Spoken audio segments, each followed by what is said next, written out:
মালদার আদিনা মসজিদে পুজো করা হয়েছে। গতকাল একটি ভিডিও ভাইরাল হয়েছে এবং একজন ব্যক্তি তিনি একটি ভিডিও নিজের ফেসবুকে পোস্ট করেছেন। ভিডিওটি সর্বপ্রথম দেখুন।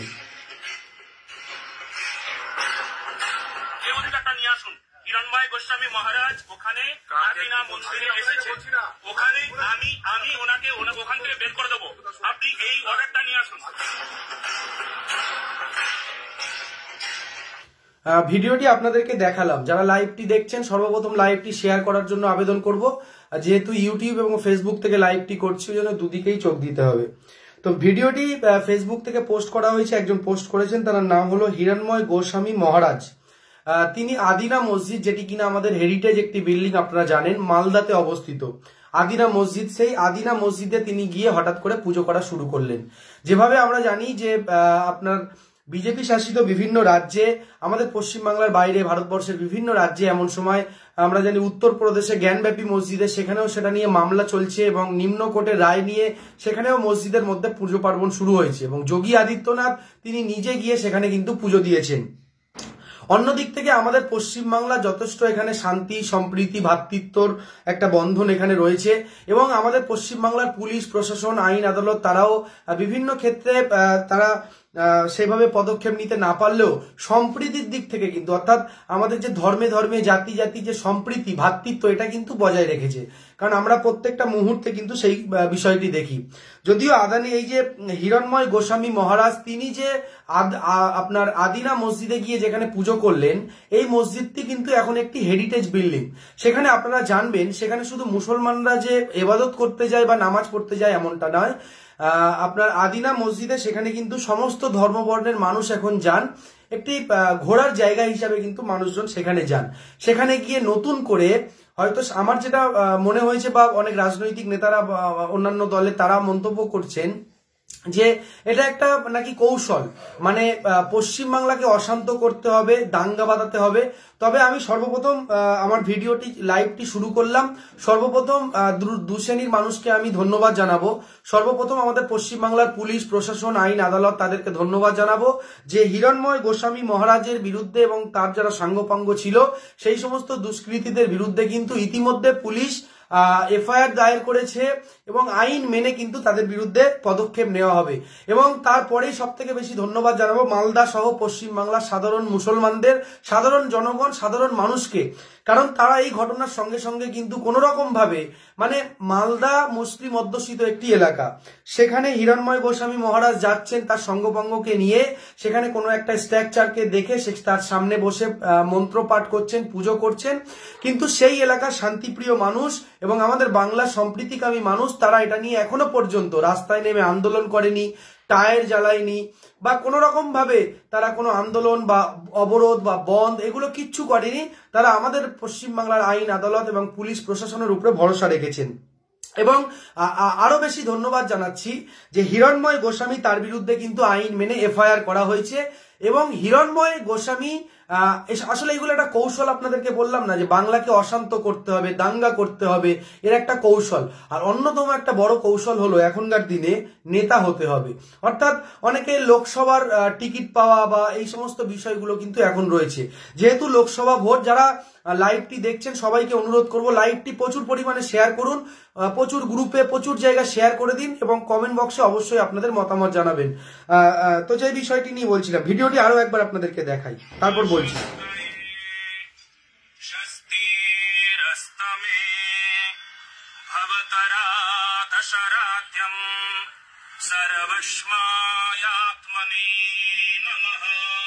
আপনারা ভিডিওটি শুনে বুঝতেই পেরেছেন যে এখানে কিন্তু মন্ত্র পাঠ করা হচ্ছে।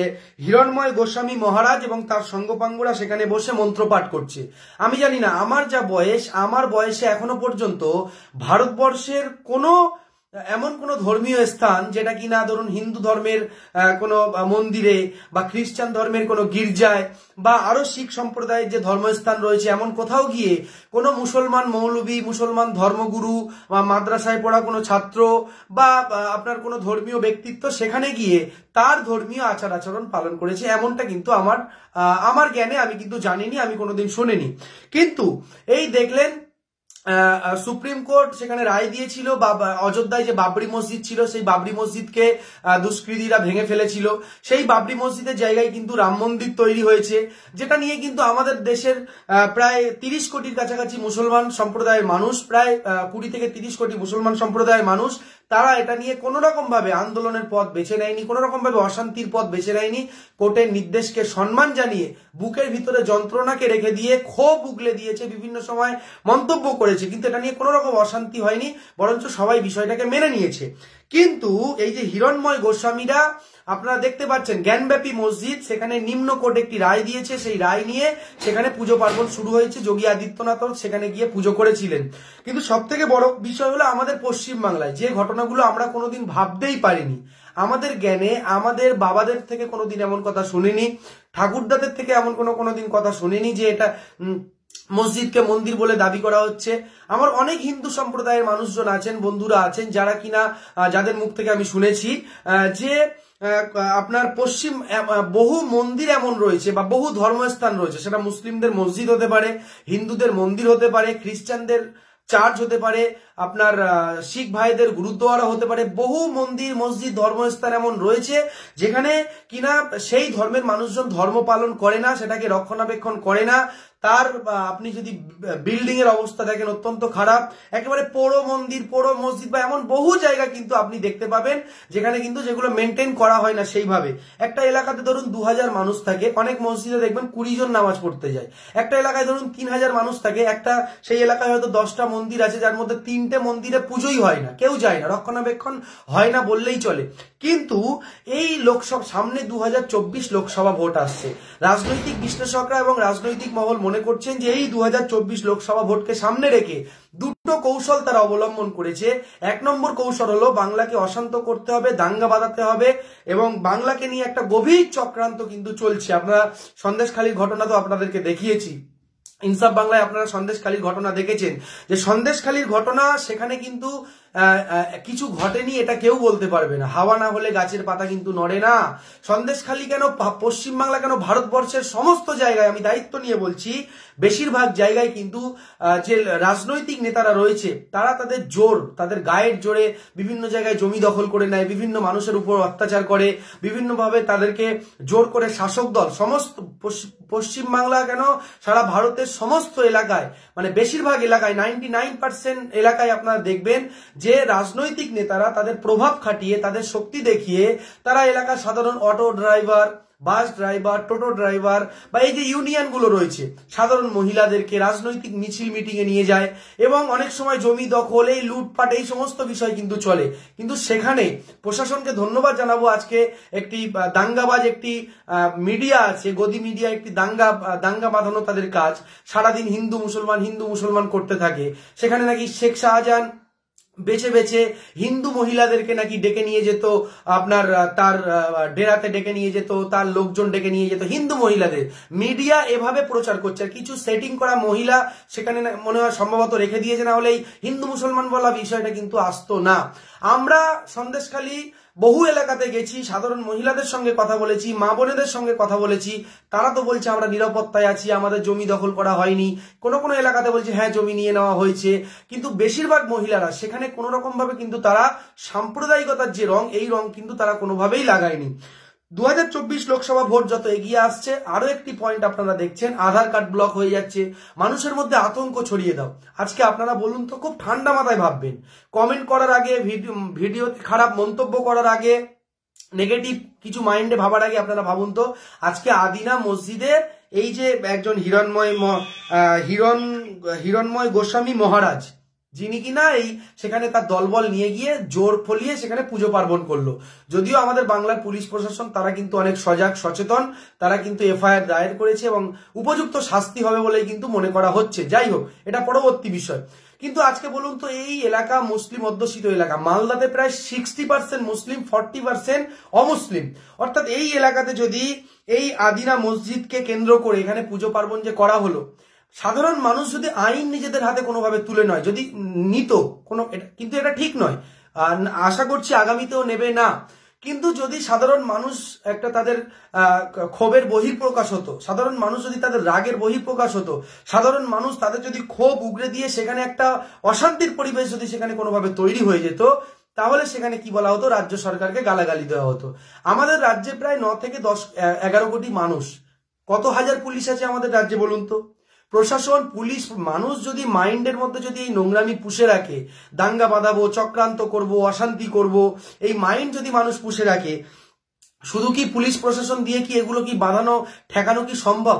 হ্যাঁ জানি, পুলিশ প্রশাসন, আইবি, অনেক ডিপার্টমেন্ট আছে যাদেরকে কোটি কোটি টাকা ব্যয় করে এই সমস্ত ডিপার্টমেন্টগুলো করা হয়েছে। তাদের কাজ হলো অপরাধীদেরকে বেছে বেছে সাজা দেবে। কিন্তু অপরাধীদের সংখ্যাটা যদি দিনের পর দিন এরকম বেড়ে যায় আর ধর্মের নামে যদি এরকম উস্কানি অশান্তি করা হয়, তাহলে পুলিশ প্রশাসন বা আইন আদালত তারা কিভাবে এই ব্যাপারটাকে সামাল দেবে, এটা আমার কোনোভাবেই মাথায় আসছে না।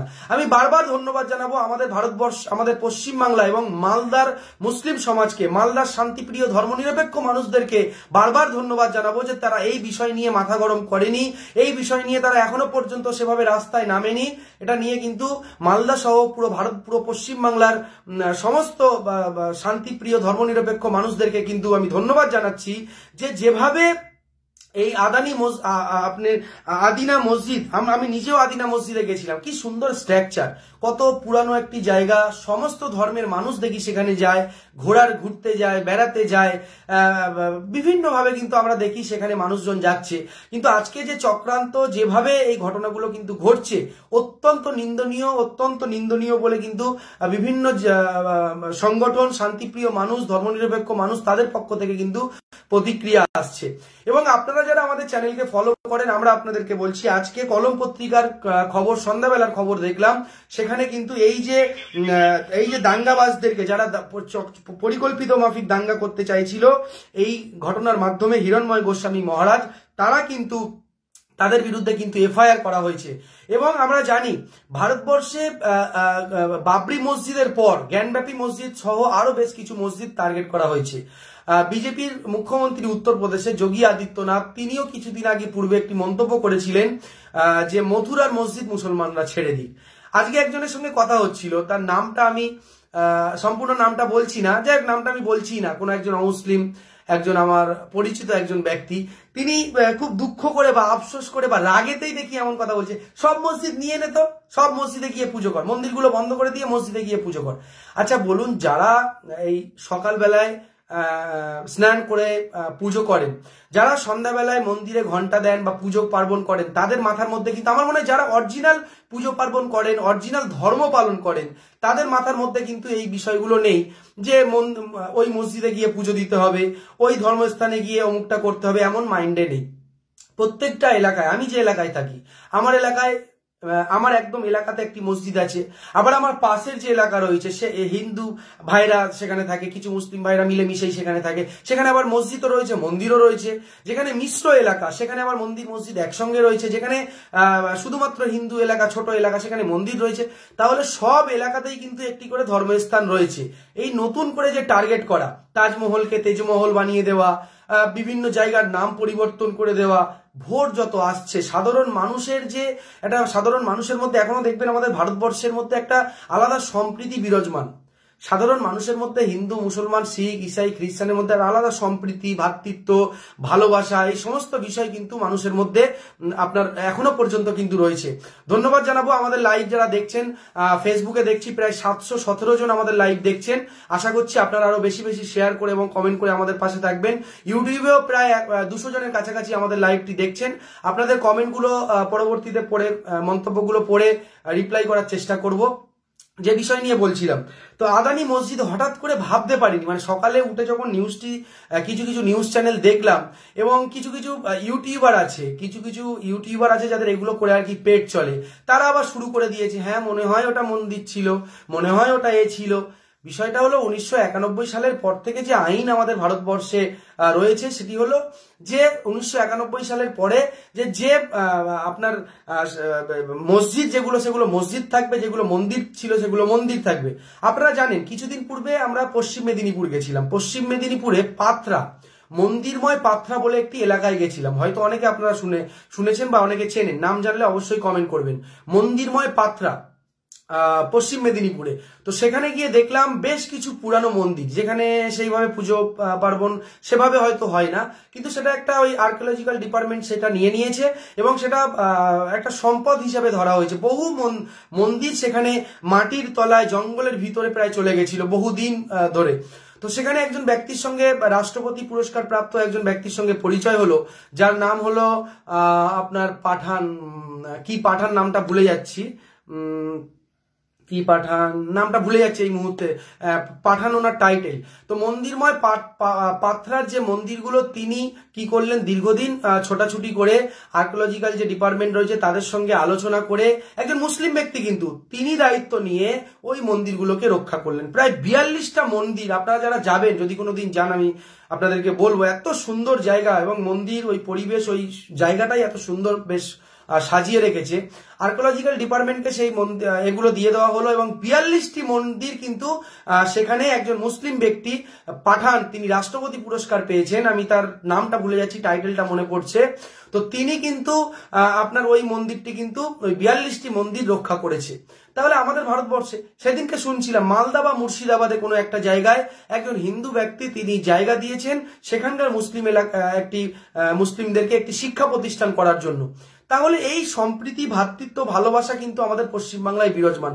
হঠাৎ করে কিছু মানুষের মনে হতে শুরু হয়েছে যে না ভাল লাগছে না এই সম্প্রীতি ভ্রাতৃত্ব, একটু ওই 1971 বাংলাদেশে কি হয়েছিল, দেশভাগ হয়ে গেছিল, অমুক হয়েছিল, তমুক হয়েছিল, এই সমস্ত বিষয় এগুলো এখন একটু হওয়া উচিত, বা এই ঝামেলা অশান্তিগুলো। আরে ঝামেলা অশান্তি, আমার বাড়িতে যদি আগুন লাগে এই আগুনের প্রভাব পাশের বাড়িতে তো পড়বে, এটাই তো স্বাভাবিক ব্যাপার। আদিনা মসজিদ নিয়ে কিন্তু যেভাবে পুলিশ প্রশাসন এবং পশ্চিমবাংলার মুসলিম সমাজ তারা যে ধৈর্যের পরিচয় দিয়েছেন, বিভিন্ন মুসলিম সংগঠন যদিও হয়তো আগামীতে তারা আন্দোলন বা প্রতিবাদ বা প্রতিরোধ গড়ে তুলতে পারে, কিন্তু সেটা অবশ্যই গণতন্ত্র মেনে, সংবিধান মেনে, আইন ব্যবস্থাকে মেনে এবং সম্পূর্ণভাবে পুলিশ প্রশাসনকে সহযোগিতা করে কিন্তু এই কাজগুলো করতে হবে এবং তারা করবেন বলেই কিন্তু এই আশা রাখছি। অর্থাৎ এই যে ভিডিওটি আপনাদেরকে দেখালাম, আরো একবার আপনাদেরকে ভিডিওটি দেখাবো, যে দেখুন ভিডিওর প্রথমে কি লিখে রেখেছেন, দেখুন, দাঁড়ান, জাগো হিন্দু জাগো। আমি কোনো মুসলমানকে এভাবে কোনো ভিডিও করে, বিশেষ করে আমাদের ভারতবর্ষের কোনো মুসলমানকে, বাংলাদেশের মুসলমানরা কি করে, পাকিস্তান, আফগানিস্তান, সৌদি আরবের মুসলমানরা কি করে, এর দায়ভার ভারতবর্ষের মুসলমানরা নেবে না, ভারতবর্ষের মানুষ, ভারতবর্ষের আইন আদালত নেবে না। দেখুন ভিডিওতে লিখে রেখেছে জাগো হিন্দু জাগো। তো হিন্দুরা কি ঘুমিয়ে আছে? বলুন তো, ঘুমিয়ে আছে? কেউ ঘুমিয়ে নেই। এখন শিক্ষা ব্যবস্থা আমরা জানি, আমাদের সরকারি যে শিক্ষা ব্যবস্থা, যদিও সেটা বেসরকারীকরণ হতে চলেছে, এই সমস্ত বিষয়গুলো নিয়ে বিতর্ক রয়েছে, কিন্তু এখন প্রত্যেকটা বাড়ির ছেলেমেয়েরা পড়াশোনা করছে, শিক্ষা অর্জন করছে, নিজের পায়ে দাঁড়াতে চাইছে, কিন্তু কর্মসংস্থান নেই, কাজ নেই, শিল্প নেই। সমস্ত আমাদের রাজ্যে বলুন বা ভারত পুরো দেশে বলুন, বেকারত্বের সমস্যা বাড়ছে। এই সমস্যাগুলো ছেড়ে দেখুন লিখে রেখেছে জাগো হিন্দু জাগো। দেখুন হয়তো লাইভ এটা উল্টো হচ্ছে, জানি না সিধে কিভাবে হবে। তো কি দরকার? জাগো কোনো জায়গা দেখেছেন খ্রিস্টান ভাইরা লেখে জাগো খ্রিস্টান জাগো, মুসলমানরা কোথাও লেখে, মুসলমান কোনো ধর্মগুরু বা কোনো নেতা জাগো মুসলমান জাগো? হ্যাঁ, আপনি বলতে পারেন যে বাঙালিরা ঐক্যবদ্ধ হন, মুসলমানরা ধর্মীয় ভেদাভেদ, এই আপনার কি বলে মাঝহাবি ভেদাভেদ ভুলে ঐক্যবদ্ধ হন, হিন্দু ভাইরা তাদের যে জাতিভেদ, এই নিচু জাতি উঁচু জাতি, এই সমস্ত বিষয় ভুলে আপনারা ঐক্যবদ্ধ হন, বাঙালি, আপনাদের পরিচয় বাঙালি বা আপনাদের পরিচয় ভারতীয়, এই সমস্ত বিষয়গুলো হতে পারে। জাগো, কে জাগবে, কে ঘুমিয়ে আছে, আসলে এইগুলো দিয়ে একটা উস্কানি দেওয়া। ভিডিওটি আরো একবার আপনাদেরকে দেখাবো।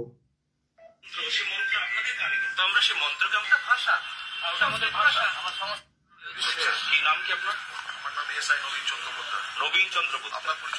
আমার নাম হিরণময় গোস্বামী মহারাজ, বিশ্ববিদ্যা ট্রাস্ট তার আমি প্রেসিডেন্ট, উত্তরপ্রদেশ, বৃন্দাবন। উনি বলছেন উনি উত্তরপ্রদেশ, বাংলা বলছেন যদিও বাঙালি মনে হচ্ছে, উনি বলছেন উত্তরপ্রদেশ বৃন্দাবনে উনি থাকেন বা সেই পরিচয় উনি দিচ্ছেন। উত্তরপ্রদেশ বৃন্দাবনে তো আপনি যদি থাকেন বা সেই পরিচয় আপনি দেন, তো ওখানে থাকুন না। কেন বাংলায় অশান্তি বা দাঙ্গা হাঙ্গামা করতে আসছেন? এটা কিন্তু বাংলা, বাঙালি এবং বাংলার শান্তিপ্রিয় ধর্মনিরপেক্ষ মানুষদের কিন্তু এই প্রশ্নটা থেকেই যাচ্ছে। ভিডিওটি শেষ করব। একটি বিষয় আমাদের এটা এড়িয়ে গেলাম, এটা আরো আগে বলা উচিত ছিল। সাংবাদিক এবং শিক্ষক, সাংবাদিক এবং বিশিষ্ট শিক্ষাবিদ আলী আকবর, তিনি সংখ্যালঘু যুব ফেডারেশনেরও একজন কর্মকর্তা। তিনি তথ্যভিত্তিক কিছু লেখা দিয়েছেন। তিনি যেটা লিখেছেন একটি গ্রুপে, সেটি আপনাদেরকে পড়ে শুনিয়ে আমাদের লাইভ অনুষ্ঠানটি শেষ করব। এবং যারা আমাদের লাইভটি দেখছেন অবশ্যই লাইভটি শেয়ার করুন এবং আমাদের লাইভটি অবশ্যই কমেন্ট বক্সে আপনাদের মতামত জানাবেন। তিনি যেটা লিখেছেন, সাংবাদিক এবং শিক্ষাবিদ আলী আকবর সাহেব তিনি লিখেছেন, এবার বাংলায় গো সন্তানরা আদিনা মসজিদ দখলে উঠে পড়ে লেগেছে এবং পরিকল্পিত উপায়ে দাঙ্গার পথ প্রশস্ত করতে চাইছে। দেখে নেওয়া যাক আদিনা মসজিদের ইতিহাস। আদিনা মসজিদ পশ্চিমবঙ্গের মালদায় জেলায় হজরত পান্ডুয়া বা ফিরোজাবাদে অবস্থিত এক ইসলামিক স্থাপত্য। এটি কেবল বাংলায় নয়, গোটা উপমহাদেশের মধ্যে বৃহত্তম মসজিদ। মসজিদের পেছনের দেয়ালে প্রাপ্ত একটি শিলালিপি অনুসারে জানা যায় মসজিদটি 1373 খ্রিস্টাব্দে ইলিয়াস শাহের পুত্র সিকান্দার শাহ নির্মাণ করেন। 1373 খ্রিস্টাব্দে সুলতানের ইচ্ছে ছিল দামেস্ক, বাগদাদ, কার্ডোভা অথবা কায়রোর এই সকল রাজধানী শহরের মসজিদগুলির আকার ও আড়ম্বরের সঙ্গে তুলনীয় ভারতীয় উপমহাদেশে একটি মসজিদ নির্মাণ করবেন। সেই ইচ্ছার বাস্তবায়নে নির্মাণ করা হয় আদিনা মসজিদ। শুধু আকার আয়তনেই আদিনা মসজিদ ওই নগরী সমূহের মসজিদগুলির সঙ্গে তুলনায় নয়, নকশা ও গুণগত দিকেও এটি বিশ্বের সেরা মসজিদগুলির প্রথম সারিতে। মসজিদের 3 দিকে খিলান দ্বারা আচ্ছাদিত পথ এবং কিবলামুখী বিশাল নামাজ কক্ষের মাঝখানে উন্মুক্ত প্রাঙ্গণ। উপরোক্ত বৈশিষ্ট্যগুলির কারণেই আদিনা বলা যায় যে আদিনা মসজিদের কোনো কিছুই কমতি পাওয়া যায় না। ভূমি নকশা ও আদিনা মসজিদ। মসজিদের দেয়ালগুলির নিচে অংশ পাথর বাঁধানো ইট ও অন্য অংশগুলি শুধু পোড়া ইট দিয়ে তৈরি। মসজিদের আয়তন এখনো যথার্থভাবে লিপিবদ্ধ হয়নি, তবে কোণের পলকাটা স্তম্ভস্য বাইরের দিকে প্রায় 155 মিদ্ধ 87 মিটার এবং ভিতরের দিকে খিলাল আচ্ছাদিত পথ সহ প্রায় 122 মিদ্ধ 46 মিটার বলে ধারণা করা হয়।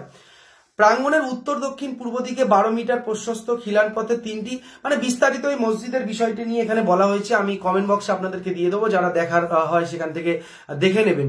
তো বিষয়টি হলো একটি মসজিদ, জলজান্ত একটি মসজিদ এবং একটি ভারত দেখবেন একটি বিষয়, এই যে ইয়াসিন পাঠান, নাম মনে পড়েছে, ওই যে বলছিলাম না পাথরা, মেদিনীপুরের যে পাথরার যিনি ইয়াসিন পাঠান, যিনি কিনা প্রায় 42টি মন্দির রক্ষা করেছেন ওই পাথরা, মন্দিরময় পাথরা এলাকার পশ্চিম মেদিনীপুরের, সেখানে ওই যে ইয়াসিন পাঠান তিনি যে খুব সুন্দর, তার একটি বক্তব্য আমার খুব ভালো লেগেছে। তিনি বলছেন যে ভারতবর্ষের প্রত্যেকটা মন্দির, মসজিদ, গির্জা, গুরুদ্বারা এটা ভারত সরকার এবং আমাদের রাজ্য সরকারের এটা সম্পদ এবং এর দায়িত্ব, এটা রক্ষা করার দায়িত্ব কিন্তু সরকারের। অবশ্যই জানি না এটা নিয়ে কি প্রতিক্রিয়া দেবেন রাজনৈতিক নেতারা, এটা নিয়ে কি প্রতিক্রিয়া দেবেন সমাজকর্মীরা, এই বিষয় নিয়ে যে মসজিদের মধ্যে পুজো করা হলো এই বিষয় নিয়ে কি প্রতিক্রিয়া দেবেন আপনার বিভিন্ন সংগঠন বা মানবাধিকার কর্মীরা, জানি না। তবে এই মসজিদটি কিন্তু ভারতবর্ষের প্রত্যেকটি মন্দির, মসজিদ, প্রত্যেকটি ধর্মস্থান কিন্তু রক্ষা করার দায়িত্ব কিন্তু আমাদেরকে নিতে হবে। অর্থাৎ প্রত্যেকটা জায়গায় কিছু একটা ঘটনা ঘটলেই বাংলাদেশে এটা হয়, পাকিস্তানে এটা হয়, আফগানিস্তানে এটা হয়, আমি বুঝতে পারি না যারা আমাদের ভারতে থাকেন, ভারতে খান, ভারতের সবকিছু আপনারা মানে লাভ নেন, আর ভারতের এত লাভ নিয়ে আপনার বাংলাদেশ, পাকিস্তান, আফগানিস্তানের কথা কেন এত মনে পড়ে, এটা আমার মাথায় কোনোভাবে আজ পর্যন্ত এলো না। আমার কিন্তু কথায় কথায় দেখিনি যে উদাহরণ দিতে যে আরব, সৌদি আরব, আফগানিস্তান বা কুয়েত বা ইরান, যারা ভারতে থাকেন ভারতের কথা বলবেন। ভারতবর্ষের প্রত্যেকটা ধর্মস্থান রক্ষা করতে হবে। ভারতবর্ষের প্রত্যেকটা মানুষ যাতে 2 বেলা 3 বেলা পেট ভরে খেতে পারে সেদিকে লক্ষ্য রাখতে হবে। ভারতবর্ষের মানুষের প্রত্যেকটা ধর্ম, বর্ণে, জাতির মানুষের মধ্যে যাতে সম্প্রীতির একটা মেলবন্ধন আরো অটুট হয়, এই বিষয়গুলো খেয়াল রাখতে হবে। এগুলো না করে মন্দির, মসজিদের মধ্যে, কবরস্থান, শ্মশানের মধ্যে আমাদেরকে ভাগ করে দেওয়া হচ্ছে, আর আমরা এটা চুপচাপ অনেকেই সহ্য করছি, আমরা অনেকেই চুপ করে থাকতে পারি না, প্রতিবাদও করছি। তাই আজকে এই ভিডিওটি বা এই লাইভ অনুষ্ঠানটি করলাম, লাইভটি এখানে শেষ করছি। সবাইকে ধন্যবাদ, অনেকক্ষণ আপনারা লাইভটি দেখলেন। আগামীতে আমরা কোনো সামাজিক সংগঠন, কোনো গণসংগঠন, কোনো সমাজকর্মী বা মানবাধিকার কর্মী, তাদের মন্তব্য, তাদের বক্তব্য কিন্তু আমরা অবশ্যই আমাদের চ্যানেলের মাধ্যমে তুলে ধরবো। যারা আমাদের চ্যানেলটি ইউটিউবে আমাদের এই লাইভ অনুষ্ঠানটি দেখলেন, আমাদের চ্যানেলটি অবশ্যই সাবস্ক্রাইব করে পাশে থাকা বেল আইকনটি দাবিয়ে রাখবেন। আর যারা ফেসবুকে আমাদের ভিডিওটি দেখলেন, আমাদের চ্যানেলটি ফলো এবং লাইক করে রাখবেন। কমেন্ট বক্সে আপনার গুরুত্বপূর্ণ মতামত জানাবেন। ধন্যবাদ সবাইকে।